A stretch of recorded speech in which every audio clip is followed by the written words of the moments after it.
Hi everybody, this is Gad Saad. 2 days ago, Imam Tawhidi reached out to me saying that he'd be in Montreal and that if we might be able to meet. And then I remembered that Mufassil Islam, who was a guest on my show a few weeks ago, had also reached out to me to say that he'd be in Montreal for a few days additionally. Very, very quickly, I had to try to set up a debate between the two gentlemen. Now, we had already discussed a few weeks ago the possibility of holding a debate between Imam Tawhidi, who, as you know, well, based on his title, is an Imam who is trying to reform Islam and who's gained quite a bit of world prominence over the past few years. And Mufassil Islam is a gentleman who used to be an Islamic preacher who then left Islam and is now someone who is a vociferous critic of religion in general and Islam in particular. And so we had an opportunity here, since both of them happened to be in Montreal at the same time, to hold a debate right away and well ahead of the timeline that we were supposed to follow, which would have been probably sometime next year. And so we decided to hold a debate today. Now, I was hoping that while, of course, they might discuss some of the points that they both agree and disagree on, that we wouldn't sink too deeply into all sorts of doctrinal weeds.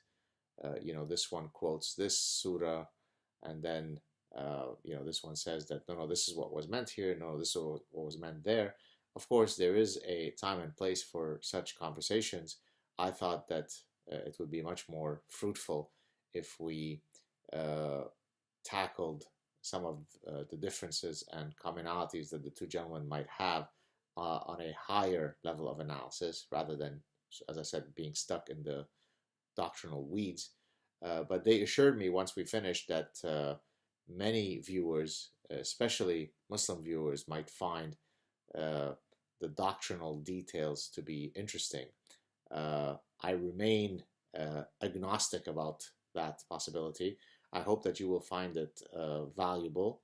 In some sense, you could have replaced me with a lamppost and the conversation could have gone on, because to the best of my ability, I tried to redirect the conversation away from some of these very, very fine uh, details regarding a specific passage in the Quran and so on and so forth. Uh, Not sure that I always succeeded, but I think we do walk away with one important takeaway, which I pointed to at the end of the clip, and that is that the importance of freedom of speech is perfectly manifested in that particular debate. Imam Tawhidi is a practicing Muslim who's someone who takes his faith very seriously, and yet he feels compelled to critique aspects of his faith that he'd like to see reformed. Uh, Mufassil Islam is someone who, at this point, is completely washed himself from, if you like, uh, the shackles of his faith. He wouldn't be able to have this conversation in Bangladesh, certainly, and many other parts of the world. And of course, I sat as the not sure if I was a hapless moderator in the middle. I am the atheist Jew, and we had a wonderful conversation. Of course, at some points it became intense between the two gentlemen, but we all walked away feeling really good. We went for coffee afterwards. There was nothing but warmth between all of the participants. And this is the way that you have conversations, even though they may disagree on many aspects of Islam. They're able to shake hands and feel good about one another. And so, if you take nothing else away from this conversation other than the fact that we were able to have a very difficult uh, conversation about issues that people feel very strongly about and walk away as friends, then that's an important lesson to take away. So, without any further ado, here is the earlier debate held between Imam Tawhidi and Mufassil Islam. Ciao. Hi, everybody. This is Gad Saad, and boy, what a manwich we have. I am the Jewish bologna across the two breads, an Imam and an ex-Muslim. Here we have Imam Muhammad Tawhidi, and here we have Mufassil Islam, both of whom have been on the show. I should mention that the good Imam is now the first three-peat guest, whereas Mufassil has now entered the rare category of a twice repeat guest. Luckily, they were both in Montreal. We were supposed to have this conversation probably in a few months, but they both were here. And so impromptu, the last second, we decided to have a conversation together. Now, I should say that something that is much scarier than dangerous Islamists is to go and tell your wife on her birthday that you are going to not spend all time with her because you're going to host these two gentlemen. So my wife, who is now off camera, please forgive me and go easy on my soul. All right, guys, welcome. Thank you very much for having us. Great. So I thought, my pleasure. What I thought we would do first is, and I was telling you this offline, when I read some of your stuff, I get the feeling that there's a lot more that is common to both of you. You're both quite frontal and vociferous critics of many elements of Islam, many elements of Islamic societies. So, of course, we could talk about some of those commonalities, but what I'd like to perhaps spend time doing today is where is it that you depart from one another? You were an Islamic preacher, so you certainly know your Islam. You are an Imam, you certainly know your Islam. Why is it that it led you to move away from Islam, whereas in your case, you could be critical of Islam and yet see a lot of value in it that you could remain within the faith? Either of you can take it. Well, if I may. Please. I'm a vehement critic of all religions. Right. I am against any organized religion. I don't believe any scripture to be divinely revealed. And that's the first part of it. And the second part of it, I thought that Islam was a divinely revealed religion from Allah Almighty. But in fact, eventually, I had to reassess my understanding of Islam, which I preached over 35 years. And that took me over to 80 countries all over the world. And I had to wake up to the facts that real Islam was something different. And to my reassessment, I found out Islam was no less a baseless religion like all other religions. And the problem of the present world has a lot to do not only with Islamic politics, but also Islamic theology and jurisprudence and everything, the life of Muhammad himself. So that's, in fact, paved the way for my apostasy. And in your case, how would you diverge from what he just said? My brother Mufassil does not believe in any religion. I'm not sure if you believe in God.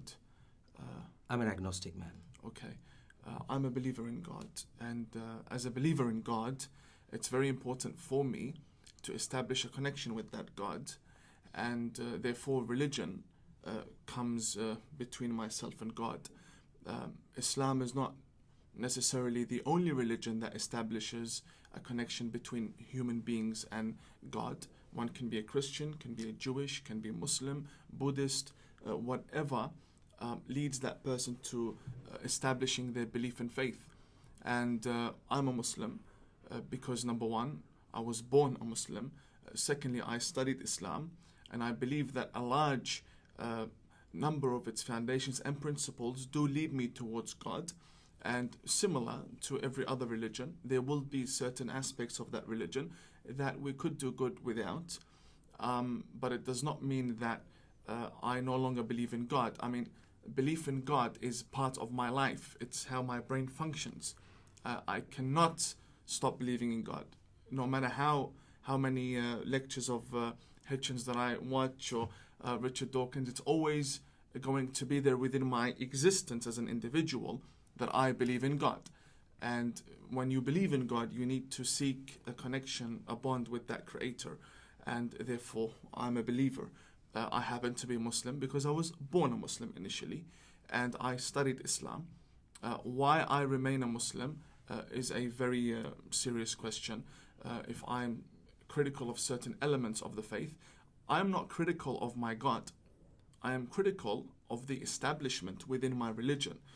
There are certain things that have been added onto the religion or presented as though they are part of the religion when they are not part of the religion. Many people, and sorry if I'm taking a bit longer here, but many people see me as someone who's on the fringe, someone who's very progressive, someone who's very modern, a modern Imam. And that's not true. I'm actually a very conservative Muslim. So with everything that you see online, that's actually me being a very good Muslim. And I pray 5 times a day. I fast. I'm not fasting today because I'm traveling. And you don't fast when you travel. I observe my rituals. I'm very, very strict in my beliefs. And I'm a practicing person. And maybe that's why the extremists are threatened by me, because I'm not an Imam that goes around having a beer here and there. I'm actually someone who is practicing within the religion. Why I'm still a Muslim is because there are main figures within the religion, such as, for example, Imam Hussein, who were reformists, who did present a new reformed version of Islam after the death of the Prophet Muhammad. And they were killed and massacred and butchered. And no one with humanity in their hearts could disagree about the greatness of a man by the name of Hussein and what he stood for. And I'm a believer in that type of Islam. And obviously we can discuss further about the types of Islam that are there. So do you think that there is anything other than the accident of you being born into a Muslim family that would have allowed you to choose Islam as your pathway to God, were it not that you were simply, in other words, if you were born in Tel Aviv, you would have been a Jew. If you were born in Rome, you would have been a Catholic. So if it really amounts to it being nothing but an accident of where you're born, then what is unique about Islam that allows you to have a relationship with God? And then, of course, I can ask you the same thing. I wouldn't call it accident, because when you've established belief in God, then clearly there's a purpose for you to be in a certain place, in a certain condition, in a certain family. I wouldn't say accident, because looking at my family, I mean, I come from a lineage that established Islam as a religion. So my ancestors fought alongside the Prophet Muhammad in his battles. We were one of the first people to establish the religion. I am a descendant of certain prophets, Prophet Hud, Prophet Noah. I'm a 3rd generation Imam. And being a Muslim and now bringing this notion of reform into the religion, I wouldn't look back and say, I came here as an accident. In an accident, I think what really happened was there is a purpose for my existence, and seeing the amount of positive change we are doing, although very slow, I still believe that I have a purpose in this life. So yes, maybe I would have been Jewish if I was born in Tel Aviv, or maybe I would have been Christian if I was born in Rome. But the reality is, I'm not. In your case, you don't think that there is anything unique about any religion, let alone Islam, to make you a more moral person. If anything, you probably think the opposite. I will pick on a few issues my brother has mentioned here. First of all, I do not believe anybody is born a Muslim or a Christian or a Jew. Nobody is born that way. And secondly, it is great my brother has come from a great Imam family and a lineage. I come from a Sufi family as well. My forefathers preached Islam in South Asia for 250 years. And I'm only the only son of my father. And I was supposed to preach Islam, which I did for many decades. But my question will be, what is the definition of God? What is your definition of God? Just be saying that I believe in God shouldn't be enough, because the understanding of God is very much different in Christianity from what we understand in Islam. And to know what God is and how to fulfill the purpose of my life, because according to Quran, the only purpose that Allah created mankind and the jinn were to worship Him. So to know God from Allah, from His book, and from the example set by the Prophet Muhammad, my question would be then how do you worship that God unless you really question Him, unless you really want to find out what He really wants me to do? So if you engage my analytical mind and try to understand God, I have to question Him. And if I question Him, which Quran in fact forbids, then I am not engaging my freedom of thought and freedom of conscience. And if I engage my freedom of thought and my freedom of conscience and question the instructions which were ordained in the Quran and exemplified in hadiths and the seerahs, I would say, sorry, that's not the God for me. So I engaged those analytical minds and I questioned Allah. I questioned Allah through the book that He supposedly revealed, and I found out those instructions are not in fact compatible to the God of morality that I expect to worship. So my question again would be whether there is a God, then define God to me. What is your definition of God? And if your definition of God is the God of Quran, I'll say definitely not.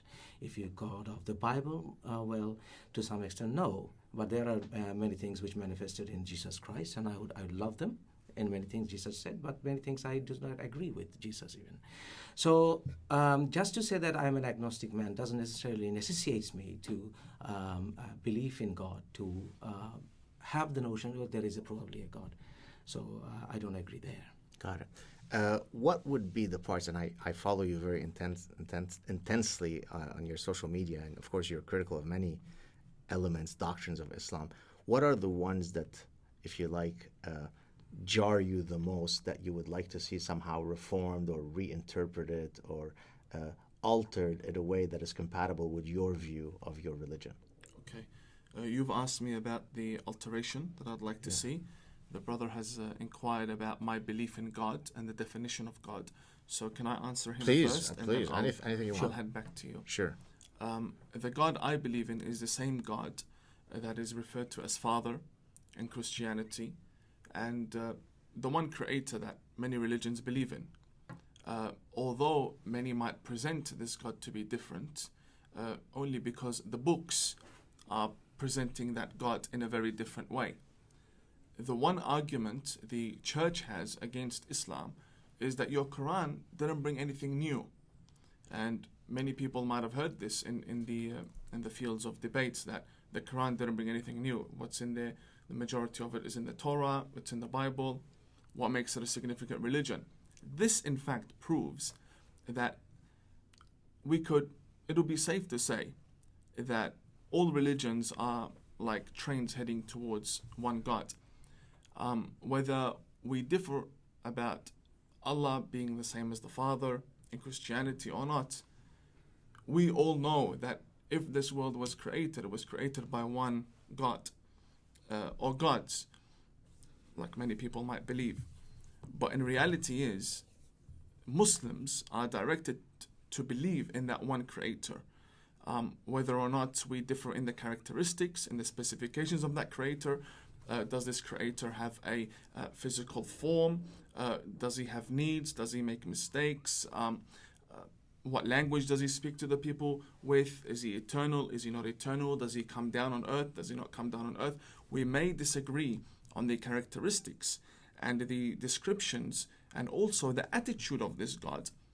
But when we're speaking about God, this terminology in theology refers to the one creator that created all. And this is obviously with respect to other religions that believe in many gods. But I'm speaking from an Abrahamic perspective. So this is my definition of God, the one creator. Another argument would be, probably from Mufassil's side, is that is Allah the same as the Father in Christianity, and so on. But I'm not speaking about that. I'm speaking about the one creator that I believe in as a Muslim, and that all Muslims are supposed to believe in this God. We can disagree about the lower cases that I just referred to. That's my definition of God, the one creator. Which I do disagree with. Okay. Secondly... You'll answer in a second. Yes. Okay. Secondly is the matter of... Some things that you'd want changed in the religion. No, he said questioning this God. Brother Mufassil said that in the Quran it states that you cannot question God. It's forbidden to question God. That's not true. That's not true. In fact, you can question God. And God Surah has been... 21 verse 23, it says you cannot question Allah. Quote it for me.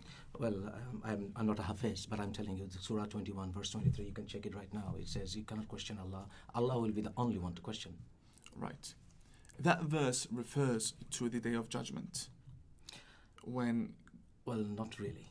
Because Prophet Muhammad, in fact, was asked about this, and he said that people of the past, they questioned and they lost their iman. Right. So your iman, in fact, dwindles if you question. I mean, in a sense, what this debate deals with, what you just talked about now, In is fact, I want to pick up on the issue my brother was referring to. If I may just If you complete yeah, what I please. meant. Sure. Please. Now that you explained the questioning Yes. part, brother, in Arabic, and allow me to Please. to speak with some authority here. Please. In Arabic, the term questioning doesn't have many definitions, but it changes when placed in certain contexts. So if God sent a message and he's referring to that message being questioned, that basically means that that message was rejected. Questioning here means doubt. So for example, I would come to the Prophet Muhammad and say, "Who said you're a prophet? Get out of here." That in itself is called questioning. Oh, well, that's not what we find from the hadiths. Leave the hadiths alone. You want to leave the hadith? he's not into the Okay, hadith. okay. As If a, you- as Me he- and you shake hands on the hadith matter. But you do pray 5 times. I do, not because the But hadith tell me. how would you pray believing on Quran alone that you can, the way you are prostrating, the way you are wearing the beard? Correct. How can you do that? The beard has nothing to do with the Quran. Oh, well, And my that's what I prayer- agree. So it has nothing to do with the Quran. So how do you wear that, and why do you wear that? The family of the prophets. That's what I'm saying. So where do you know the family of the Prophet? You have to go for the Seerah and the Hadiths. No, you don't. So where do you find it from? The teachings of... Brother, allow me Yeah, please. to elaborate. Please.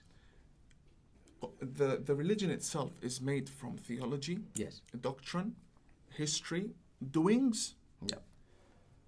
and doings divide into 3 categories. Yes. Yeah. So what the Prophet does is Was- considered authority. What he refrains from doing is considered a teaching that you refrain You from mean doing qawli, this. fi'li, takriri? Exactly. Yes. And then what he states. The compilations that we have today are made up of 90%, safe to say 90%, the sayings of Prophet Muhammad. The sayings of Prophet Muhammad. My problem with the hadith is that who said that the Prophet said these?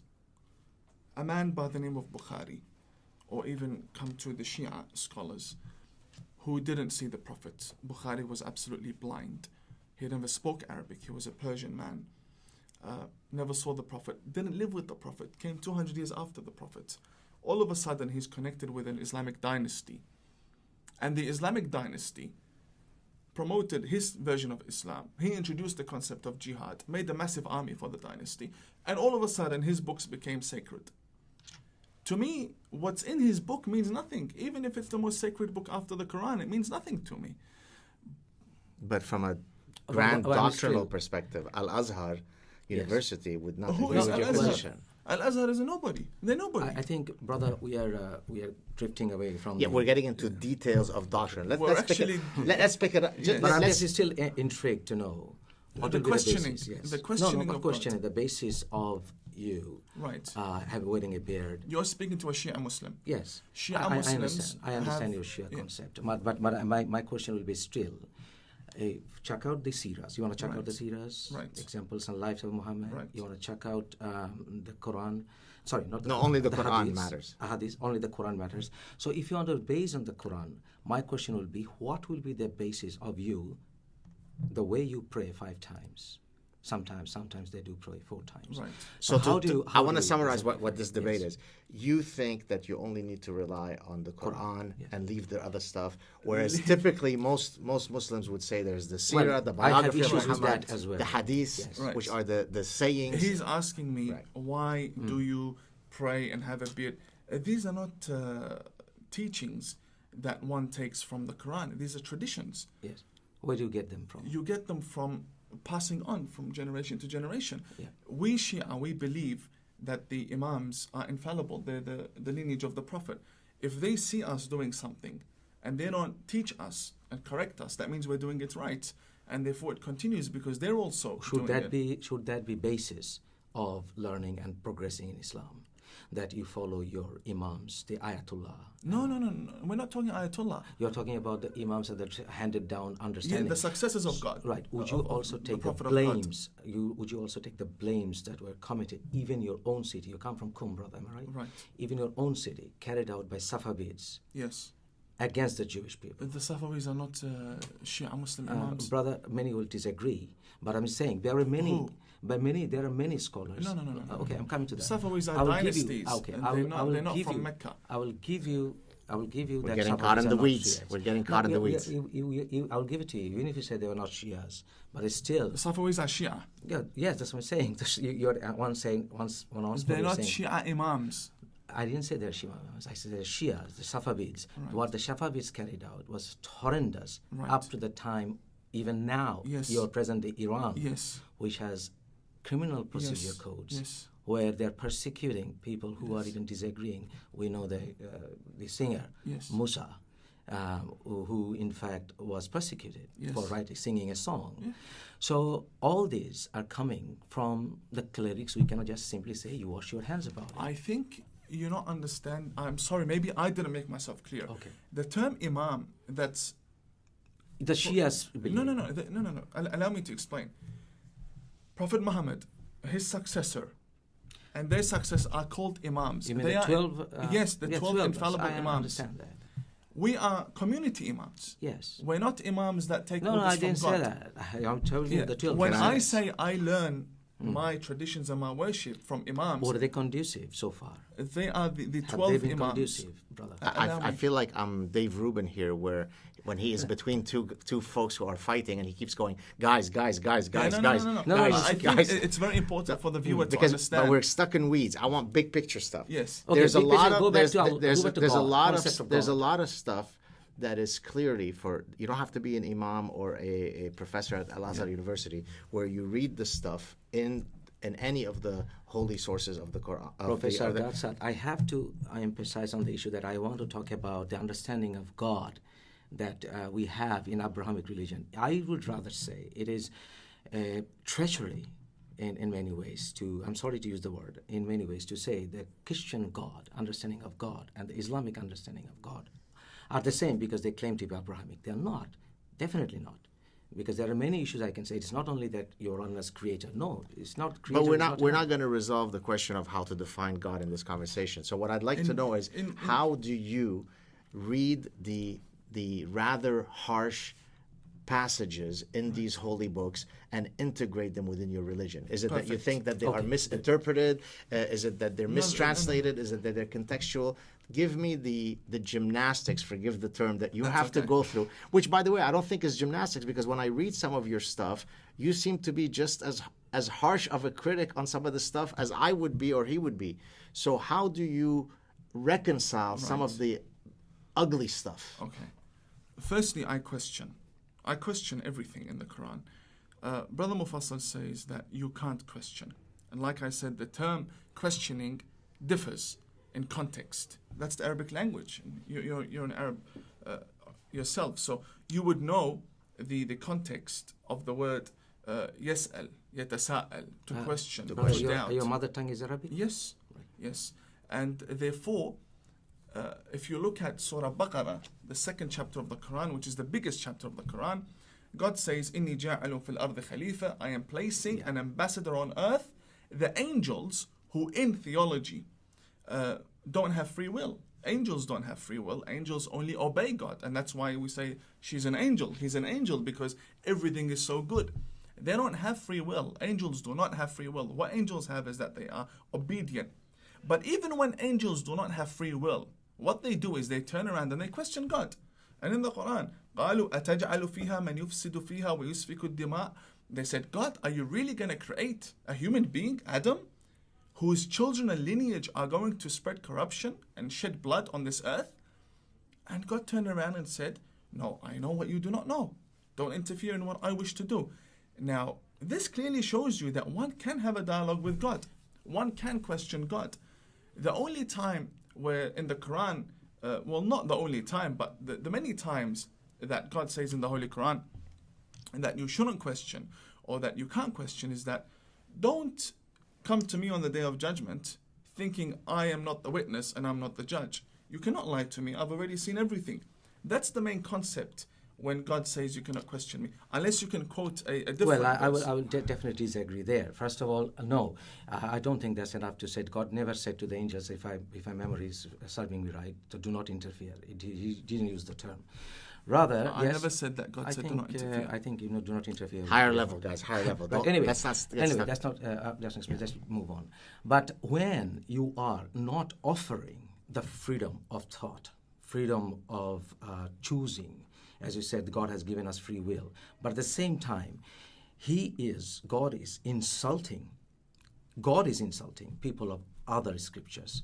God is insulting. You would the certainly agree Kafirs. with that, right? That the manner by which Islamic sources view the other is not terribly complimentary. Would you agree with that in general? As in how Islam...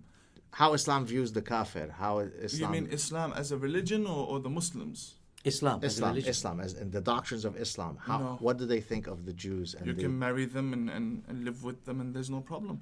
But Oh, no. there will be disagreements. Disagreements do not mean hate. They're two different things. Religions disagree with each other. But the Quran also says, brother, that marry a believer who is better to marry a slave woman who is a believer. Rather than, Verse. Surah Nisa, I don't remember the exact verse. I'm not Zakir Naik. Surah Nisa. Zakir Naik taught. So, Surah Zakir Naik talks we can shake gibberish. hand They there. may not get the reference. We can shake that. No, You want to explain who that is? Just Zakir quickly. Naik is some... If you want, I can spend some time and give it to you right now. maybe when I'm responding, All right. you can do okay. that. And but- again, in Surah Bayina, if you know, that it says that the believers are the best of creations, and Of course. Every religion believes that its believers are the best creations. well, I don't believe that anything in the Bible that says, when it comes to Jesus, saying that you are better than the non-believers. Matthew 10, What does it say? 31 to 40. Yeah, tell me. Allow me. Okay. Oh no! No, please, forget go the on. doctrines. I wanna see. That's Matthew not what I 10. want. Yes. Guys. Verse 31 clearly says that Jesus says, I have come with a sword. I haven't come to spread peace. Now, the word sword here... You don't know the context of Exactly, it. let me finish. Okay, go The on. word sword here means to divide between the good and the bad. It does not mean violence. And that I have come to spread peace, which is beautiful. And then Jesus says, whoever does not believe in me, Bring him to me. no, is not worthy of me. And I can show That you the verse. doesn't mean that he's saying they are better. Rather, Jesus said, one who Not lives by the worthy. sword. No, not worthy doesn't mean they are worse. Because Jesus rather said, one who lives by the sword will die by the sword. And also, Jesus says, love thy enemy. So if my enemy even is a non-believer, I will equally love him. But on the other hand, Muslims believe that you will love or you will hate for the sake of Allah. So if you love and for the To sake make it of easy Allah, for you, I don't mean to interrupt you. Are all the verses in the Quran dark, or do we have some beautiful verses as well? in the Quran, Yes. Because I can pull them out. We do have beautiful verses. So let's. If But you what give me- I was hoping for you to answer, because I've seen you criticize. I'm going to get back to your What your are the question. dark parts that you're able to reconcile Right. with your faith? or even the beautiful verse. So because I think if we get stuck in the surah this and surah that, it's very interesting maybe for us here, but the people who are watching don't give a damn about any They of this don't- stuff, they right? won't get right? what's happening. So it's completely Let's move useless, on. right? Let's move So on. what's important is to kind of have a big picture thing. So you're obviously somebody who is a practicing Muslim, who's an imam, yet you are a very forceful critic of many aspects of whether it be Islamic doctrines, Islamic societies. So tell me how you navigate through that. I don't navigate. It's very clear. The violent verses in the Quran are part of the development of the religion. And it does not mean that they are absolute in their context. Nobody on earth can ever prove that a verse that says kill the non-believers, which referred to a specific army at that time because of the language, does not mean that you kill every non-believer that you come across. These are part of the development of every religion. And the main reason why religions experience a reformation is for that very reason, that you turn around and you say, these violent verses no longer apply. But I mean, surely the Jains are less violent than the Muslims, right? In other words, there's been 1,400 years of history, never mind what's in the doctrines, that suggest that a lot of very knowledgeable Muslims have done horrible things to a Yes. lot of non-Muslims, and surely all of them were not misunderstanding and miscontextualizing the No, religion. they were religious people. Right. In fact, they were practicing religious people. But I am 100% sure that without even asking Brother Mufassal, he will tell me that a large portion, a large part of their faith depended on the hadiths, which I want scrapped out anyway. So if we get, from your perspective, So if we how are get you rid going of... to contextualize the verses? For example, you said the development of religion. Right. You said every religion. In fact, it's not true. Not every religion, in fact, progressed through this All violence. Abrahamic religions No, they did had not. violent history. No, yes, they did, but that's not the way, in fact, many religions progress. It's not true at all. If you want to, in fact, refer to Hinduism, Hinduism is... It's not a divine religion, according to the Abrahamic structure No, of things. I'm just quoting you. You said every religion. If you say Abrahamic That's about religion, 1 billion people who are I upset now. apologize. I apologize. When we are speaking about religions, you began by saying divine Also, religions. Abraham religion? We mean Abrahamic Abraham- religions. okay, even So if what you say happens to Abraham all religion- those other poor saps They who are all not go to fine? heaven. Oh, after heaven. All go to heaven. Is that what it says in the Quran? All look. The people the who are Quran- not the non-people of the Yes. book to Yes. are contextualize. going to heaven? All. The context. Boy, I must have read a different One Quran. second. Okay. Hell in the Quran is described as a very tiny place. Heaven is described as a very But massive still, place. Jahannam will say, "Give me more." I'm not. No. Jahannam, in reality, hellfire, in reality, isn't a place that God places His creations in. Who said this? The Imams say God is going to burn people alive. The Imams say so. Yes, Osama bin Laden, Saddam, and Hitler have to go to hell. They walk there by themselves. A mother cannot boil her children alive. Why would God, who loves us, boil us? It's not going to work like that. Are you in a position to say who is going to go to heaven or who is going to go to hell? Everyone. According to Islamic doctrine. Everyone. Are you fit to say that? It's like, look, it's a religion in itself, whether it be Christianity, Judaism, or Islam. If it disagrees with my mind, the problem is with the book, not with my brain. These are the foundations of a human being living an honorable brother, life. to understand the context of the Quran, as you said, it progressed, use the I term, didn't say developed. developed. If you want to say the developed, then you have to understand, I think you do, which is the timeline order of revelation of the Quran. If you want to rely on that, then you will see there is treachery as well. One cannot develop without it being complete. So clearly development happened after the compilation and completeness of the Quran. So the development, well, not really as well, because Abu Bakr, who in fact initiated the first compilation, which you do not probably respect, Abu Bakr, but Abu Bakr in fact was the one who, sent Muslims to wars against the apostates. Okay. So that is part of the Ridda Wars. The Ridda Wars, yes, that's part of the progression and development as well. No, it's not. It's part of the development of his caliphate, not the religion. Well, the religion wouldn't have survived if... No, it would survive. So if can I summarize I think I get your general position. All the nasty things that are in the hadith, who cares about them? What about the they're nasty not things really, in the Quran? Hold on. All the stuff that we can point to top Islamic figures throughout history are just men who are fallible, therefore they do wrong things. But then if we turn to the Quran, which is your primary source, if I go through that with a fine-tooth comb, I won't find unbelievably nasty stuff that does not belong in the modern liberal world. You will. How do I deal with those? I think there's one thing that needs to be clarified. The Quran isn't a manual for daily life. I think this really needs to be clarified. Nowhere does it say that this Quran is a manual for daily life. So the wars, but Allah the battles, didn't leave out anything in the Quran. That's what it says. Let me finish. There is no such thing that says that the Quran needs to be applied on a daily basis in the lives of every Muslim. There's history, there's stories, there's miracles, there's anger, there's laughter, there's jokes, there's swear words, there's news, there's the Quran. You cannot put a title on what the Quran is. It's a compilation of many things. It's theology, it's jurisprudence, it's in and out. But Allah says in the Quran, He didn't leave out anything in there. Yes, He didn't. So exactly. if He did, He has instructions, in fact, directly or indirectly, or through inspirations. Let me finish, brother. God's saying that the Quran encompasses everything. No, let me finish what I'm saying. Does not mean that... Do you not consider Quran to be ultimate miracle? And if it is the ultimate miracle, if you do, if you do believe Quran is ultimate miracle, and I think overwhelming majority of Muslims believe Quran to be ultimate miracle, one of the attributes of the Quran is you get inspirations or you get directions or for everything in the Quran. And if that's the case, that Allah didn't leave out anything from the Quran, then Islam is a religion which is totalitarian. And if you Oh, brother, you are flipping from I'm one not thing flipping. to another. No, I'm not. I'm not flipping. That's why a Muslim, if I can complete, if a Muslim is never in doubt, Right.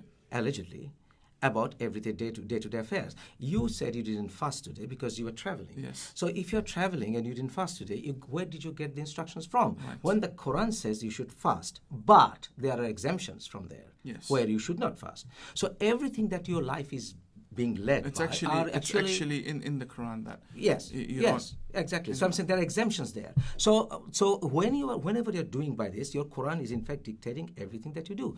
Who do you marry? it's not dictating. It's not. It's When not. you're saying you can marry the Jews, you just said a few minutes ago. 1 second ago. Allow me to explain. Could a Muslim woman marry a Jewish guy? Of course.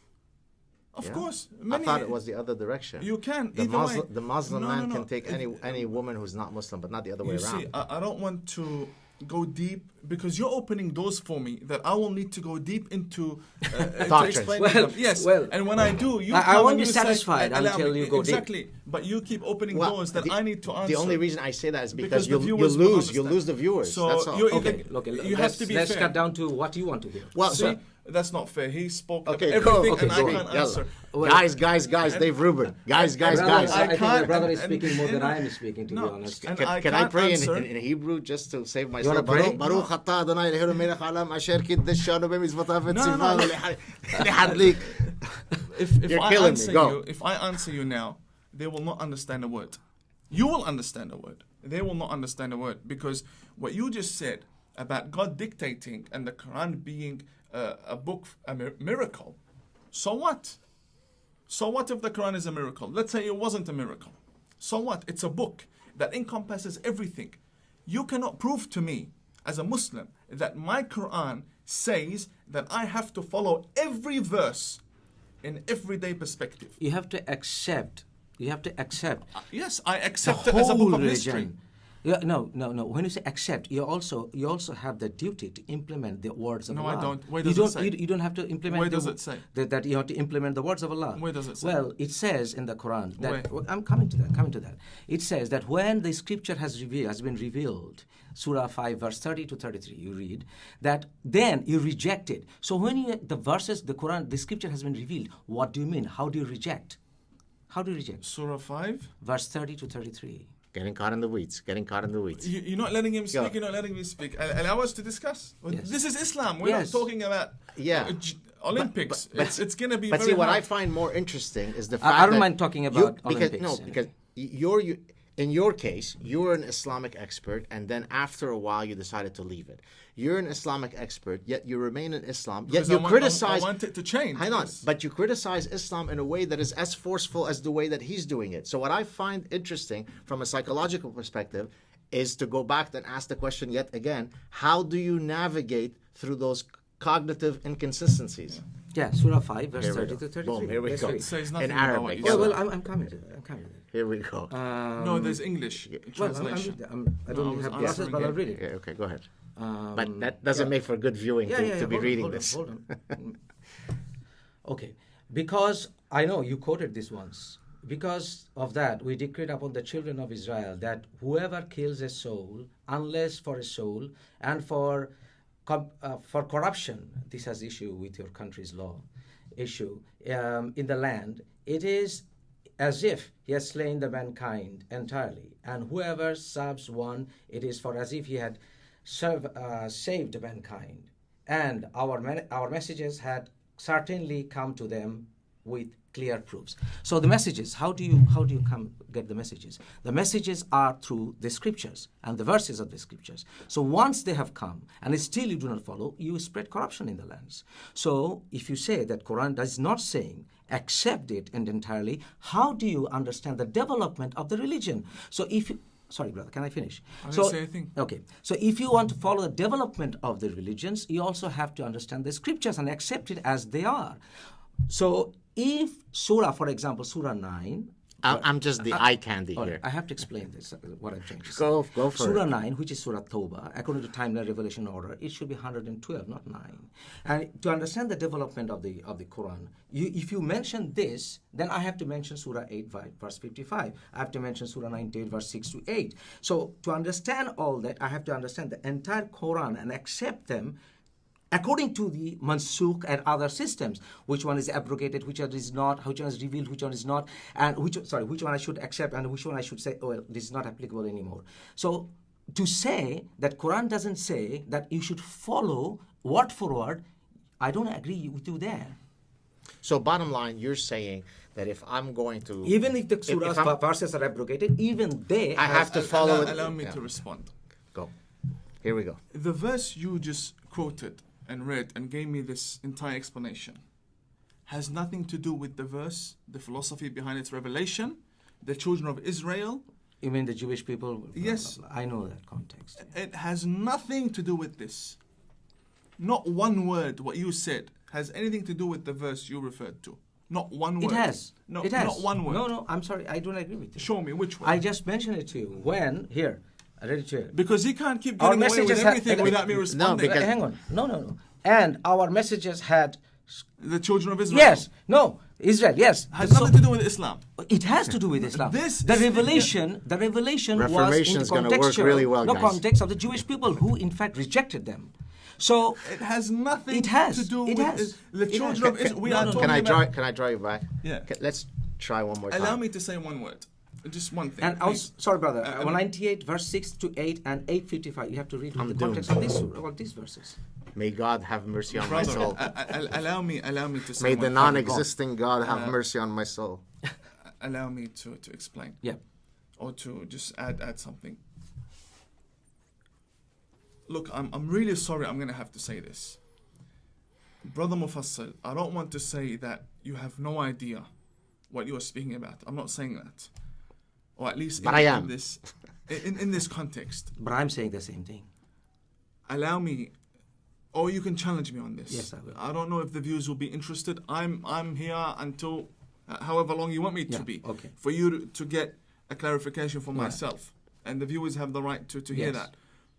What you said so far has nothing to do with the development of Islam that we initially began speaking about, has nothing to do with questioning God, has nothing to do with God insisting that Islam needs to be followed, has nothing to do with how Muslims hate other people, has nothing to do with what I criticize in Islam. The verses you are referring to are nothing but historical events that occurred, and God is saying in the beginning of this very chapter, remember when the children of Israel and we showed them our signs. We're not even talking Islam, we're talking Judaism in this verse. Brother, sorry. First of all, it has everything to do with the development of Islam. It has everything to do with the torture that... Based on what Brother, laws? I didn't interrupt you when you said. So, with the development of Islam, with the development of theocracy, with the development of Islamic jurisprudence, it has everything to do with which has been exemplified throughout history, not only by Sunnis, but also by Shias, through torture and through a killing of non-believers, the Jewish people, the apostates, history after history, up to last year, when many of my fellow apostates got killed, and we get thousands of death threats a day. And if you say this has nothing to do with the real Islam, it's wrong. I didn't say that. With the progress of Islam, development of Islam. I didn't say that. I'm saying this Quran, with the development of verses, has everything to do with it. For example, the verses I was referring to, Surah 98, verse 6 to 8, and also the verse Surah 8, verse 55, all those are taken into context, are taken together.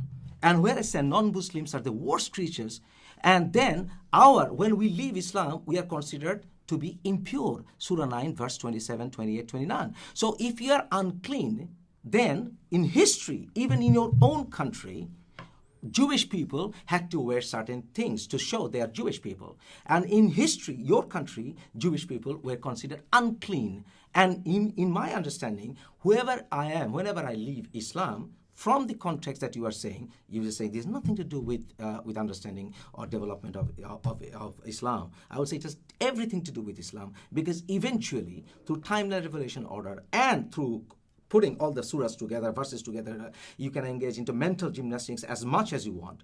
But I will say, from the examples on history, 99% of the examples show that non-Muslims were persecuted, apostates are being killed, not even were. Do you are agree being that- Of course I agree. are So- being killed. and is- So these are, sorry, and are those- brothers, sorry. sorry. So if you say this has nothing to do. I didn't say nothing to No, do with this. if I In said, fact, I am one of the main brother, opposers I- of that phrase. sir, So then how? I use the word if you remember. If you believe that's the way, then I would say, yes, this is coming from the Quran. And if you say there's nothing coming from the Quran, suddenly you got probably some sort of revelation. I don't know. Can I summarize what's going on? So my feeling is, you both have very compelling reasons to criticize aspects of Islam. Yes. In his case, he can throw out all of it and say, this is all nonsense. In your case, you're able to cut and slice in such a way that you believe that there are elements that could be salvageable and other elements where you will Do agree you with him. condemn the ex-Muslims killed Of course. around the world? Of course. Do you believe that I have the right to criticize Muhammad in the strongest of terms? Of course. Right. But Islam doesn't allow that. Yes, it does. it does. It does. It does. It does. Practically and theologically. Right. Really? Practically and theologically. Practically and theologically. Right. How does it allow Well- when your Quran has verses which cannot be understood, brother, without going for hadith, sirah, and Do you want context? some water? Well, cool it down. Relax. Relax. Yes. Firstly, Your position is from a doctrinal perspective, Yes. you're allowed that cannot be. to allow me to criticize speak. Muslims. Allow me Yeah, to go on, speak. Please. Firstly, I think, and also for the viewers, I think we should have defined the meaning of Islam from your perspective and from my perspective. You and the viewers and Brother Gart have shaped the discussion today. When referring to Islam, you're referring to everything Islamic, this whole package of Islam. And you're tackling that. You're speaking to a Muslim reformer. When you say Islam to me, there are many chapters of Islam that I tackle in order to reform. Why do you have to reform? Allow me to finish. Yes, please go. There's a theological perspective, Right. a political perspective, economic perspective, a social perspective. There are concepts within Islam, such as the one Muslim nation, that need to be addressed. There is a historical perspective, the traditional perspective. Every part of Islam, or Islam, is formed from these parts. One cannot come and say that Islam cannot be reformed without telling you which part of Islam cannot be reformed. Quran cannot be reformed Allow me to finish. Can the Quran be reformed? Of course it can. throughout chapters, verses. No. No? Brother. Why do we have... Look, we're going to open another chapter. Yes. I'm gonna answer you quickly for the viewers' Yeah. sake, and then I'm Yeah, going to go go. back. Why do we have 6,000 interpretations of the Quran?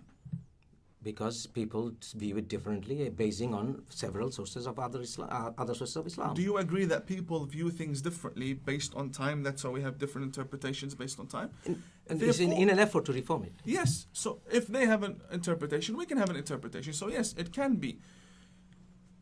You were tackling the matter of apostates. You were tackling the matter of Abu Bakr. These are nobodies. Leave them. So what? Let's focus on why I want to reform based on what Brother God is saying. What I say is that every problem in the Quran that the world has, what do you have in? What's the problem? The killing, the beating of the wife. These matters are not absolute. They're not eternal verses. Nobody said they were eternal. The only ones that Is this said the they were last eternal, revealed book? no, Isn't it allow me that, to that finish. is It's not the last inerrant revealed and book. it cannot be changed? حرف ما فيك تغير. No, you Is can't. it Allow not me the to last finish. revealed book Allow me to to the finish. last prophet? Allow me to finish. It is the last revealed book to the last prophets. Yes. Every problematic verse in the Quran is not an eternal verse. No one other than the Imams, which we want to tackle, other than Al-Azhar, which needs to be tackled, other than the Khomeini government, which needs to be brought So those down. verses are not obsolete. They're not obsolete. No. They're not obsolete. So beating wife is not obsolete. No, they are limited to a time and place, and that's how they need to be So, seen. if they are limited to a time and place, that verse in the Quran, you can just simply say that verse is not applicable today. Yes. Right? So if it's not applicable today, that verse is obsolete. The verse that is not... Applicable today is obsolete. Can we agree there? Let me give you a quick example. the Quran says by time, verily man is in loss. Right? Which basically means all men and women are in loss. Then the verse comes after it, except those who have faith. So, verily man is in loss is not an eternal verse. It doesn't mean everybody's at loss, because then the verse after it placed a limit, placed a border, a boundary around it. When we say the verses of beating the wife, the killing of apostates, these aren't verses that say go and butcher and kill and massacre people every single day. Sorry to interrupt you there. Sorry. If the beating of the wife is revealed in this surah, then loving your wife, and in fact, they're your trusted companions, is there like your garments. It's there. So I have to be a super intelligent man to correlate this verse to this and say, oh, you know what? Sorry, this is with a caveat. Not this really. This is a provision. Not really. Not really. Do you know why, Habibi? Because the philosophy behind the revelation of two verses differ. And this is where we're going to come to my type of reform. You are telling me that there's a contradiction. Yes. And you need super intelligence. Not only contradiction. I said, if I accept your understanding, then, yes. There is also, like you said, all people, humans are in loss. There is in Quran. But there is a proviso. But hang on, except those who are believers. No.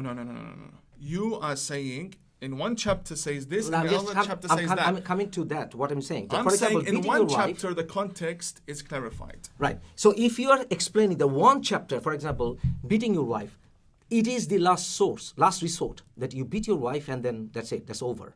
But before that, you have to call the opposite side, families of my wife, family of my side, sit together, then you warn, then if it still doesn't work, then you admonish her, and then at last you separate your beds, then you, if in fact, beat your wife lightly, like Jack and said, with a toothpick. Toothbrush. And not on her face. Toothbrush, yes, not on her face, yes. Not on her face. And all those. Why do we have to, first of all, have those verses for whatever context, just chuck them out? Because in this modern time and era, forget about chastising wife. Even if my wife is sitting right in the corner, even if I say, you know what, honey, hell with you, she's going to say, oh yeah, hell with you. So I will just say this verse is not applicable because I'm not in a position to admonish my wife or discipline my wife when, in fact, the question of beating my wife doesn't even arise. So having that in a book, you have to throw it out because hundreds and millions of people hundreds of millions of Muslims, even if your understanding is that, are getting misled. If you say, I don't say misled, they're getting rightly guided when they beat their wives. No, they are. So they're misled. No, they are. No, they're not. Misled. They are and they're not. I think I've discussed this with both of you possibly, but from my view, the only way that you could have a reform is a massive blanket statement in the following way. You have to find a new revelation that abrogates all of the violent passages. Ahmadiyas got persecuted for that. Right. So there is no other way to start doing each little letter and try to reinterpret it. What's your approach to reform? And I believe many of the viewers would agree with this. We should have selected one topic and discussed We're that having topic. a dialogue, brother. It's not even with dialogue, because now you have raised many questions I need to answer. Go on. Let's not get caught in the specific Allow me to doctrinal answer details. what he just said. Oh, go on. At least. I will answer back if I can. Yes. You said that the verse of beating the wife is a matter that Muslims need to apply in order to be rightly guided. That's not true. Do you know the philosophy behind the revelation of that verse? Why that verse was even revealed? Can't remember. We're getting caught in the weeds. Can't remember. Then I can't answer him. Go on. For example, I can't in Islam, is there institutionalized misogyny, yes or no? Yes, there is. There is. But not that verse. You should have referred to other verses. Okay. So You like the verse of enlighten me. inheritance. The bottom line is, if I live my life according to the dictums of Islam, it doesn't lead me to create equality between the two sexes, surely, right? So you as a liberal modern man, notwithstanding the fact that you're an imam, how would you reconcile that? I don't care about the surah this, surah that. Nobody cares. 1 out of 100 people watching this care about those details. Big picture. There are many ugly elements to Islam, which you will criticize yourself, and yet you are a reformer imam. How do you reconcile that? all of the ugly things that you are speaking about were brought up by the brother, which I need to answer. Okay. You ask me and I will answer. Don't ask me about how people are guided, if you can question God, because I'm going to have to answer you. And in order to give you a right answer, I'm going to have to refer back to weed stuff. So, in each case, enlighten me, brother. Brother, enlighten me. Enlighten me on the circumstances of that surah. the general of that verse. feeling I get is that your approach is there is a way to interpret that verse allow me to so that it doesn't seem so ugly. Yes, I want to know the context of that surah, The beating of of the the wife. beating of wife, Okay. and I want to see what you rely on. okay. Go on. Firstly, the Arabs in Mecca used to bury their women alive. We know that. So we agree. Yeah. Islam came. Pre-Islam. Not all. Not all. Not all, no. Even I during didn't the time say of all. No. I said Arabs used to bury Even their in wives. India, they terminate fetuses were. Do we agree that Arabs used to beat their women Yes, alive? yes. Okay. In order for a religion to deal with this social problem, the one thing it needs to focus on is what? Keeping the woman alive first. We're not speaking to Oxford graduates in Arabia. We're speaking to the most ignorant people on earth. And I'm an Arab. These are my ancestors. I know. These people were the worst people to ever walk on earth. The Quran itself shows us... No. Allow me to finish. Okay, all right. Go on, brother. The Quran itself describes these people as very low IQ. The pre-Islamic Arabs. The Arabs before and after Islam was established. So we're speaking before Muhammad went to Medina. The Quran says, O Muhammad, tell the believers who are Muslims to enter the house from the door. What does that tell you? If you need God to tell you that when you're going inside your house, go through the door, does that not tell you that these people have a very low IQ? What were you doing? And receiving a message from God isn't something simple. The Quran says Muhammad used to shiver and shake and his blood pressure would go up whenever Gabriel would come down and give him a message. We're not speaking with highly intelligent people. Yes, they were intelligent people. We had astronomers, we had mathematicians and so on. But the people who buried their daughters alive thought that that would be a solution in order for them not to be humiliated when a war would happen. Islam came and they wanted to stop the killing of young girls. The solution for that would be, okay, come you Arab, come chief of an army. What's your problem? Why are you burying them alive? They said, well, not for many reasons. One of the reasons, one poet wrote a poem about the woman being annoying. Up until a few hundred years ago, women were seen as tables and chairs in Europe. They're slaves, they're annoying. Islam says, let them live. This isn't for every Muslim. This statement was stated for that very situation. Let them live. And let them have havocs on their heads. Let me finish. Let them live. If they were to annoy you, beat them. We're not speaking to Muslims of today. So you're basically contextualizing it historically. That's the argument. Today, we don't have women being buried. So how come... today, because people are going to cut this. Okay. We don't have people being buried today. So there's no reason to beat your wife or to find... You know why? Let me tell you something. Allow me. The solution for the Meccans at that time in itself was a problem. How come so Brother, many why Muslims are you saying, today misinterpret it not in the way that you're thinking? Because they're following different interpretations. No. It's not only that. I will just say my question coming back to the same issue. You are always contextualizing this then, that time, and all whatever. But I'm just saying. Because there is then and that time. Well, I'm saying. So all you need to do is say these verses are obsolete. We don't need them. Scrap them out. Scrap them out. Do it. Okay, fine. Help us. Well, good. Then if I want to start doing that, I will end up with one-page Quran.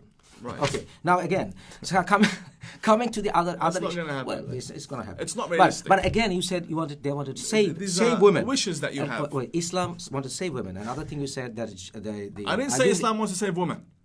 You said you were trying to save women because they're burying them. No, I said that very situation in Mecca. Right. They were burying them alive. Uh-huh. Islam, even though the solution to it is a problem, but it's less of a problem. Okay, I will say. I would rather say how it happened. How Islam saved women. Which Islam did save women, Muslims did save women. No, they did yeah, not. They did. No, they did In the not. wars, they kept the women alive No, and they made did them not. sex slaves. No, they did Well, not. they did not make them sex slaves. They did, but the right. women weren't to be saved in wars. The women were turned into sex slaves. Men were not turned into sex slaves. Yes, they were. Well, some were taken off the penis and all that. We know that history, but that's very minor history. We agree on the treatment of women. Yes, but when your right hand possesses, that says enough that women were being slaved. And they were having sex slaves. They were having slaves. If you mind the word sex slave. I agree. Well, I'm just saying. So Islam, in fact, did not uplift women. They even turned Islam's women into chairs and tables, like you said. Until recently, in Europe, women were like tables and tools, right? You just said that. Islam wasn't in Europe at that time, but anyway. But you just said, in Europe, Christians and non-believers, if you want to say Abrahamic people, turned women into chairs and tables. I didn't say they Tools. turned them into tables and Treating chairs. them. I said they treated them Treated like them. tables and So chairs. Can I interject? Sorry, 1 second. Go ahead. So if that's the case, women were distributed, non-believing women after the war were distributed by Muslims amongst themselves like war booties. So if there is a surah even for war booties, so how can you even accept that Muslims or even Islam saved women? They did not. Their main purpose was just to procreate and just to spread it to ethnic cleansing. Now, sorry, brother, 1 second. Isn't war politics? Sorry? Isn't war politics? It's a dirty thing. Isn't It's a religion dirty thing. theology? Yes. Who carried out the wars? Muslims. Okay. And according to the instructions of the Quran. Okay. And also, sorry, No, no, no, coming no, back. no, no, Well, no, yes, no, yes, no, yes, no. yes. Coming Wars back. aren't conducted Brother, on the instructions of the one Quran. second. I have to Because then you address. can't. No, if you're saying that wars were conducted on the instructions of the Quran, Yes. then how would you answer me when the Quran was? The when Surah 48, Let when me the finish. Hudaybiyah Let Treaty. me finish. Go on. How would you answer me when there was only 10 verses in the Quran and there were wars going on? Oh, excellent question. Now the question is, when did Muhammad? In fact, you said Muhammad during the when he was treated. Don't answer me with a question. No, I'm Give not me an answering a answer. question. I will give an answer. When the Quran only had 10 verses I'll and there come were to that. wars happening, how did they get their teachings from the Quran I will come to that. to conduct these No, wars? don't worry, brother. I will come to that. So when the Muslims, in fact, were in Mecca, you said that Abrahamic religion and all the religions same because they were. Brother, That's not what I said. I'll come to that. You can correct me if I'm wrong. That's not a problem. So when Muhammad was uttering those verses, the Jewish people and the Christians, so we already heard that because it's in our book. But those were matching their words because then Waraka bin Nawfal was still alive. The Christian. Yes, the Christian was still alive, who was in the household of Muhammad. Right. And Khadija. So of course there were matches, there were things like that, and also later on Muhammad came out with the mirror, the mirror So are you story. referring that he was influenced by Christian Of course priests? he was. Okay. Of course he So was. now you're throwing at me Christianity and No, Islam. I'm coming. Then, but he changed. So when he Who changed? Muhammad changed. Changed Muhammad, what? His strategy changed. That's not what people who believe in that say. Well, I will come to that when and how. Until he migrated to Medina, when he was in Mecca, his people did not persecute him in the sense of getting him killed. Okay, so Can I just summarize this for the viewers because they may not know this? When Muhammad was in Mecca, his message was much more peaceful, but he didn't. Well, I he wasn't don't think able. so. He was a lot more than in Medina, right? And so he didn't get many adherents. How many? Maybe 150 or something. Islam wasn't even a religion in Mecca. But then when he went to Medina, It was a faith. It really. It wasn't even It a was a faith. belief. It wasn't even a belief. What was it? We're not making much progress. You have 20, 30 people sitting in a house having an idea. It's like a club. Muhammad was having an idea. Yeah, Through no, revelation. No, look. Don't take my words too literally. If Okay. we're sitting in Montreal and there are 30 people that have an idea, climate change or whatever, do you consider that a faith? You consider that a religion? No, the start of the religion began in Mecca. Its origins, yes, in Islam in is hardly Mecca. a It religion. began It's in a Medina. way of life. That's what it came, right? Call it whatever you want to call it. Okay. It is a It's not reality even a that religion. exists within the lives of many people. And yes, Yes. So coming to that issue of how Muhammad, in fact, started attacking people. In fact, it started soon after Muhammad coming because Muhammad's intentions were questioned by many Jewish leaders soon after coming to Medina. do you agree that the Muhammad you're mentioning now is the same Muhammad the Ismailis and the Aga Khanis and the Sunnis and the Shia and all their sects believe in? He's the same one person? Same one person, but they view it differently. Okay, so he's They not all the same view it person. differently. No, in that sense, no. Of course not. I will say they don't see, Okay, the, so see the same when person you're saying differently. Muhammad, Yes. tell me which Muhammad and based on what book, so Okay. I know how to answer you. Well, Otherwise, that's coming back to the same issue. What is your definition of God? Because your definition of God... No, it's not the same It's issue. same. Not the Because same it's same. issue. Because Not the same it issue. is. It's not It the is. same issue. It is. Because Theologically, Muhammad, it's not the same it is, issue. Because It's you not. cannot... You know it's not. I know it is. Because, it's because not. I know it is. Because the definition... Anyway. I'm completely It is. extra furniture here. No.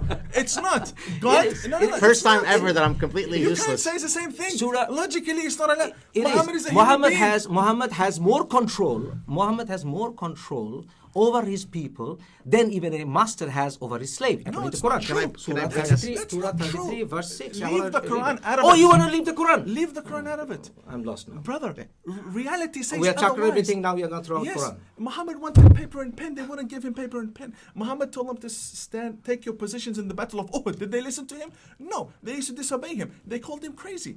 Who said Muhammad had control over the Muslims?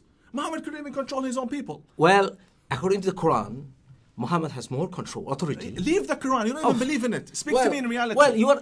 But what do you mean? What So we if you leave- leave we the Quran now? we leave You've the left the hadith, hadith, we leave left the the Sirah, you have Sirah, the we leave the Quran. Quran. What are we going to debate on now? Look, you are telling Okay, let's talk me- about look, brother. Jimmy's Soccer, League. soccer, Soccer. World Cup. Let's soccer. You're telling me Muhammad had control over his people. Brother, the weather is beautiful today, Montreal. Muhammad had no control over his people whatsoever. You cannot prove that to me. Yes, the time where they aligned with him was because of interests. The Battle of Tabuk, 30,000 soldiers. Were they all Muslim? No, they were Arab chiefs who had political interests. I with will him. give an example. And When you say something, back it up so I can answer I'm you. backing up everything I'm saying. Hudaybiyah Treaty, right? When Muhammad wanted to sign the Hudaybiyah Treaty, many of the Muslims resented. They don't want to sign the Hudaybiyah Treaty. But eventually, Muhammad, after telling them 3 times, they accepted Hudaybiyah One Treaty. incident because he promised Well, them well, I'm just giving an example when That's they not listen control. to him. That's not control. That's not control. That's There's not listening. incentives. Listen to them.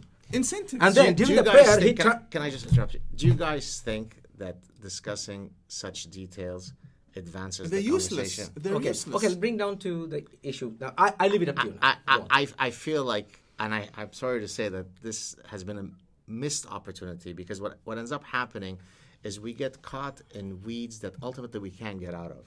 What's more interesting, and I'm not sure if I'll be able to save the sinking ship at this point, but what is much more interesting is to look at the areas where you both agree, because there are Okay, many, let's agree. and then there are many areas or a few areas where you both disagree, and understanding the psychological mechanisms where those disagreements come from. So I go back to my original question, which is, he rejects Islam completely, you reject many parts of Islam, and you use a process Can we work to together? reject those. How do you go about achieving that? I don't give a let damn me about answer Surah you. 4.7. Who cares? Okay, please don't come up with these. To me, and forgive me, Imam, you are quoting I do stuff. because I have to be convinced. No. You are quoting surahs that I'm not going to get into these. I'm just Okay. going to answer you right All now. right, go on. Don't interrupt it me, only please. took about Okay, an go on. hour. Okay, let's go. The religion itself, when it was revealed in order to guide people. All religions are like that. Religions emerge to guide people, not to rule over them. I see Islam as a religion that has become too dominant on the lives of human beings, and we need to start differentiating between the religion in itself as a message and the control of the religion upon people through religious clergymen. I want to separate, I want to create a complete divide, in which we are creating a complete divide between the clerical systems, the hierarchies, and the believers. Because the believers are like sheep, and I will say this and they can get upset. Muslims, when it comes to their religion, they are like sheep. And they know they are like sheep. How is it that we are sitting in Canada, right? A mufti in Mecca says jihad, the guy in Montreal blows himself up. What's this connection? Where does this come from? This one concept of the one nation needs to be destroyed. There is no such thing as a mufti in Mecca giving a fatwa against people in America, and then the Muslim in America blows himself Okay, up. so can I interrupt you? So there? the clerical system is what I tackle. Then, Very good. in order to weaken the clerical system, we need to expose the filth within their books. But in your view, their books is the hadith. And this is Hadith, not, publications, interpretations of Quran, whatever it needs, all means necessary. but not the Quran. interpretations of the Quran. Not Brother, the you Quran. cannot change the Quran. You cannot change it. Allow me, give me 1 more minute. Sure. You're a Jewish man. Yeah. You people never had a government to protect you. Did you have a government? Except now. 70 years ago. Yeah. For thousands and thousands of years, you were persecuted. You were massacred, killed. People chased you. Governments chased you. And you don't want people to convert to your religion either. You don't have stalls and tables, and you're not giving out free books in Judaism, calling people. In fact, it's very hard for someone to become Jewish. Exactly right. You still exist, and many Jews still exist. You can't eradicate a religion. You can't wipe it out. Try, wipe it, help me. So what you're basically saying... Well, I would say that can I just the summarize worshipping of Aphrodite is not there anymore. It's surviving in the world for 6,000 years. So what you're saying basically is you're taking a pragmatic approach, which is, look, you're not going to get rid of Impossible, Islam. yes. People are still going to hunger to belong to that faith. Yes. Let me see if I can find a way to make it more palatable in a Yes. modern world. And the only way to do that, removing the human authority. But then my question is, from my understanding me of the same Islam, question, yeah? there is no clear doctrinal path to get to the Islam that you seem to preach, right? I mean, I follow many of the people that write on your blogs and on your posts, and they all love what you preach. I love what you preach. But to me, it sounds like it's a form of unicorn Islam. It's an Islam that we would all wish to have, but doctrinally speaking, I don't see the support in your position. So tell us how us and the billions of other people have all misunderstood Islam. No, I never said that. I never said they Or have misunderstood. miscontextualized or whatever. Allow me to... Sure. I think what you're trying to say is clarify how your type of Islam will be applied to the people. And when. And when, yeah. Now, first question was what, and I explained to you what my vision Right. was. Now you're saying how. How. And this is what the answer And is. then maybe you could answer whether Yes. his how is correct. Yeah. We're getting somewhere. Yeah, get it somewhere. It only took 2 hours. Yeah, we're getting You're somewhere. offering us coffee after this, no? Yeah, sure, absolutely. On me. The Jew offering the Muslim and the ex-Muslim. Yeah. Okay.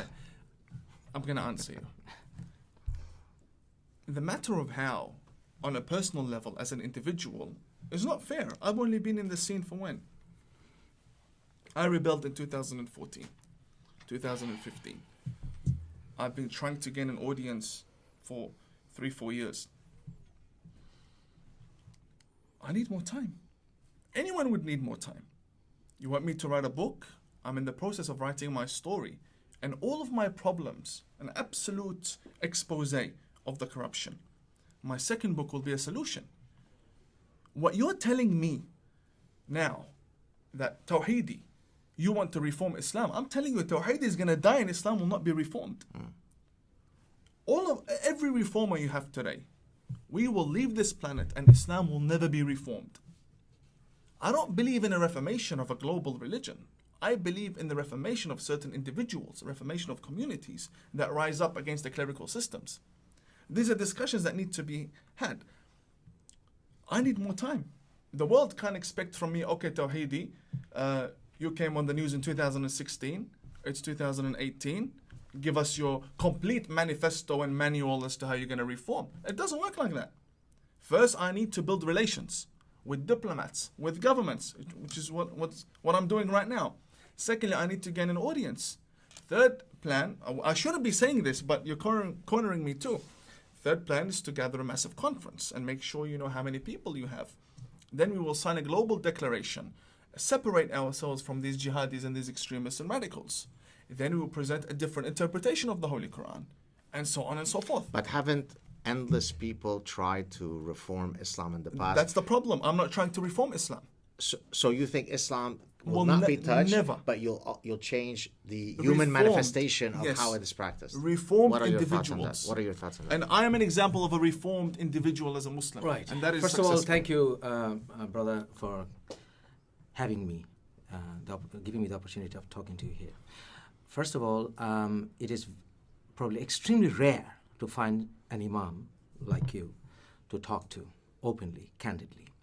So that is by itself proof enough that There's how hope. far off we are from reformation, how far off we are. My brother here believes that Islam will never be reformed, and I rather believes that too. Islam will never be able to be reformed. Islam cannot be reformed. And even if it's reformed, you can reform some individuals, their understanding and perspectives can be viewed, and their views can be different, their visions can be different. It doesn't matter how I put forward my arguments, my historical analytical understanding, my references, but they will say, no, hang on, I see it differently. Okay. But with that pace of time, the world will not even exist by then, probably. No. Brother, let me finish. I didn't interrupt when you said.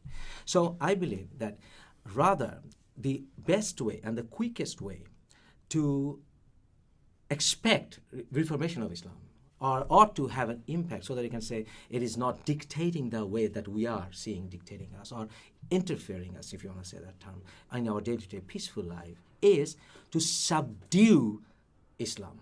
How do you subdue Islam? You subdue Islam by telling the unequivocal, explicit truth about it without being hypocrite about it, without engaging mental gymnastics about it. And then what will happen? Vast number of Muslims will become less Islamic. That's what I want. And if it comes to a situation where now you will see many Christians, they will say, you know what? Brother? Less Islamic means they leave the faith. Less religious. Less religious. But they stay in the faith. Yeah. For example, there are Christians now who will say, you know what? There are sins in the Bible, but I have a faith. The faith is Jesus. I love Jesus. And that's it. He will consider himself. So watered down Islam. Yes, watered down Islam. But the question will be, Christianity had to go through a lot of, through history. They the wars after wars, even Catholics warring, Protestants. I live in Belfast, where the city is divided into, with walls. Protestants on the other side, Catholics on this side. I have to go around my neighborhood to come to the other side. So I know all that. So if there is a chance in any way, like my brother here is saying, that there will come a situation where Islam will come to a situation where I say, you know what? I believe in Allah. I believe in Muhammad. I have a faith. I cannot go into nitty-bitty details. And I'm like, oh, Quran, yeah, there are problems there.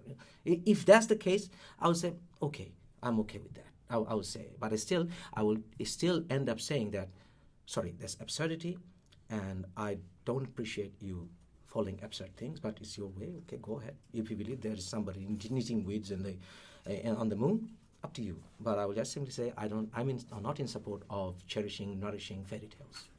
Last thoughts? My thoughts is that the brother wants us to expose the wrong within Islam. I'm doing that on a daily basis, on an hourly basis, in fact, on social media and when I'm on television. But you also need to understand that you are facing a greater force that's painting a lovely picture of the entire system that you are up against. And how many reformers are there? We need to be very realistic. How many are there? Handful. 10? Yes. 10? Yeah. And how old are we? How much longer do we want to live? We are up against the force. Here in this city and in the neighboring city and other cities, you have people who are working day and night and spending the millions and billions of dollars in order to spread the fundamental version of Islam, right? You, one individual, want to tell them, don't spread your fairy tales. That's not going to happen, brother. The only way for change is from the very inside. It'll take time. But if we pave the way for it, with the more freedom that the world is experiencing, with the corruption in the Middle East that's vanishing, there is hope. Mohammed bin Salman is bringing reform on a very low level, political, but it's still a start. Raif Badawi, for example, has hope in a matter of reformation. Ayaan Hirsi Ali, she left the religion, but she still believes there needs to be a reformation. Why? Because it's a realistic approach to solving the problem, a reformation. We are up against a force that has billions and billions and billions of dollars, and has millions and millions and millions of advocates in hundreds of languages. As individuals, we can't make a wall, hold hands as reformers and say, we're going to stop it. It's not going to work like that. We need to reform from within. And reforming from within... Sure. Yeah, and I wish the conversation would have stayed at that level. Yeah. Okay. But my understanding is, brother, listen, the issue, the demand, or the necessity to reform it, as you say, has come after people like me, or people like us, who started living Islam and became very critical about it. Many of my friends died paying tribute to their lives in Bangladesh just for writing blogs, writing a sentence. They got killed by Islamists. And Christianity also went through a lot of nonsense and barbarism, where scientists like Bruno was burned to death. But it has drifted from there, and it has come to a situation where we see, if you say Christianity has reformed, in a way it has, because there are, as I said, there are people who say, I just have a faith. Now, Islam, can it be reformed? Or is it necessary to be reformed? As my brother said, the understanding needs to be reformed, probably, if I'm not wrong. So how do you do that unless and until people like me are also given the chance and the opportunity to criticize it unequivocal terms? And I think you'd agree with that. So this is one part of the reformation process. The other part of the reformation process is what brother is saying, and I will always say, sorry, there's no need for it. And I will always say, this is what is Islam. But he will always say, well, this is a way. I will say there is a central message. Say, in Tripitaka, Gautam Buddha said, sarbe satta sukita hantu, let there be peace and everything. There is a central message in the Bible, in the teachings of Jesus, central message, love the enemies, central messages. But he loves everybody, even those who reject God. But what about Islam? We need to work on central message. If there's a central message, if Allah is all merciful, all forgiving to everybody, then we'll come to that understanding. We'll see whether we can work with it. But to come to that, you also need to respect and find a way, first of all, to save people like me. Yeah, and that has to be done, first of all, if you want to question the mindset, you have to also speak out against our freedom of speech. Mm-hmm. And that is one part of the story. Second part of the story will come on after that. Can I summarize? Even though we got stuck in a lot of weeds, I think what we can take away from all this is that you have an Imam here who loves his faith, who practices his faith, yet criticizes it. You have an ex-Islamic preacher who now left the religion. You have an atheist Jew. All three of us can sit together at a table, have a conversation, sometimes get lost in a bit of too many doctrinal details, but that's what freedom of speech allows you to do, and that is to have three brothers in humanity, I don't give a damn about your faith, sitting down, talking to one another, and that's where the future lies. Thank you so much, guys. Thank you. A real pleasure. Right. Cheers. Right.